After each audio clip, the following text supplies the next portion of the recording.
Thank you so very much. And what an honor it has been to participate and listen and learn at this incredibly powerful coalescence of people with a singular vision and a goal. Thank you for that. First of all, I have to say absolutely and outspokenly that I do stand with you. It's the simple fact is this award does not belong to me. I was nominated by one of the amazing women in my department, a group of women that have worked so hard, boldly, unabashedly, seeking and leading for change. They've created in our department a true change in culture and created a program that we call Empower. I'm an emergency physician and the chair of the department. They've created our program called Empower, which is the emergency medicine program of women in leadership. And I will tell you what is happening in our department is something that absolutely has to happen in every division, department, college, group, practice, and hospital across America. It is in our department that I have watched a group of people be relentlessly intentional, absolutely developing conscious inclusion and amplifying one another and be supportive in doing so. This is change that has to happen. And you know what? It has to expand because quite frankly, having learned so many things, I now recognize we just can't wait 208 years for change.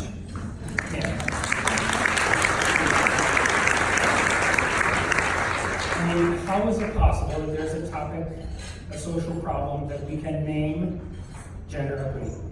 We can define it, and in so many different ways we can quantify it, and yet it remains persistent and pervasive.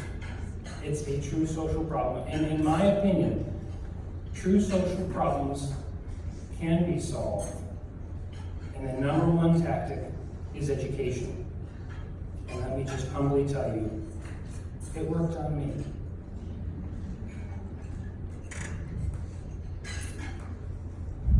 My education began right there with my amazing wife, Dr. Lisa Larkin.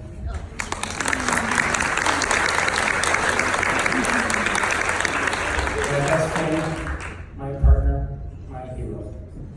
A woman leading and living her true authentic life, passion and energy incarnate, creator of a company called Ms. Medicine, which is the embodiment of her passion, which will demonstrate that gender-specific women's healthcare can be better and must be better. She says all the time, women deserve better, and I have learned from her. Tragically, one of the first lessons I learned from you, Lisa, was when you told me about your first academic job. An academic internist in a major teaching university, she was hired the same day as one of her counterparts, who was incidentally male. And years later, she learned for the same job, on the same day, in the same institution, she was being paid about 60% as much as he was. The most amazing physician that I know was being disadvantaged solely because of her gender. That doesn't work for me. In my department a few years ago, some of our women faculty began a self-education program on gender equity in the workforce. And one of them fortunately gave me a book, and if you haven't read Women Don't Ask, I would highly encourage it.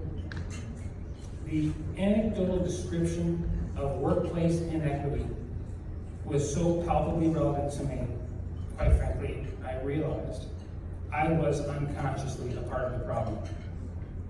That hurt. It hurt, but I learned. And then along came a game changer in our department. Dr. Elizabeth Lina-Lett, one of my favorite people, a faculty member came to me and proposed that she should become the vice chair in our department and take on women's initiatives. She asked, and you know what? She's been an amazing vice chairman. Amazing. She has led culture change. She created Empower, and just last night she was texting me about her first week at ELAM and how amazing it was. How cool is it? She asked at one point, she said, we need to create a way to consciously and continually educate everyone in our department on the important issues that we're dealing with here, as an example, implicit bias. And so we did that. We were able to come up with a funding stream, and we do recurring education for our entire department. And I have to tell you something, after that very first seminar, it was a 3-hour workshop on implicit bias, a number of the men in my department came up to me, and they were viscerally affected. They realized, they learned, they were educated, and we have changed. And it has led to change in our department. It's going to be slow, tragically slow, but we need to work together. We need to be challenged. And I will tell you, it's a parting thought. Let's look at a simple topic we can so easily define, and yet is so pervasive. Let's call it implicit bias.